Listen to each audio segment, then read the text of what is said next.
புகாரி இமாமுடைய பிறப்பிலே அவர்களுக்கு பார்வை இல்லை என்ற செய்தியை எல்லாரும் சொன்னார்கள். ஒருவருக்கு பார்வை கிடைத்தது.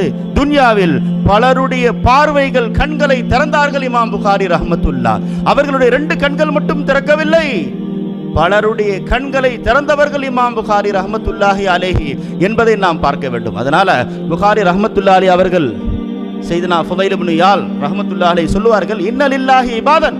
புகாரி இமாமுடைய அந்தஸ்தை நாம் தெரிந்துக்க வேண்டுமா? அல்லாஹுக்கென்று சில அடியார்கள் பூமியில் வாழ்ந்து கொண்டிருக்கிறார்கள். அவர்கள் யார் தெரியுமா? தஹ்யா பிஹிமுல் பிலாத். ஏதோ மரம் செடி கொடிகள் இருப்பதின் காரணமாக இந்த பூமிகள் இருக்கிறது, இந்த ஊர்கள் இருக்கிறது என்று நினைக்காதீர்கள்.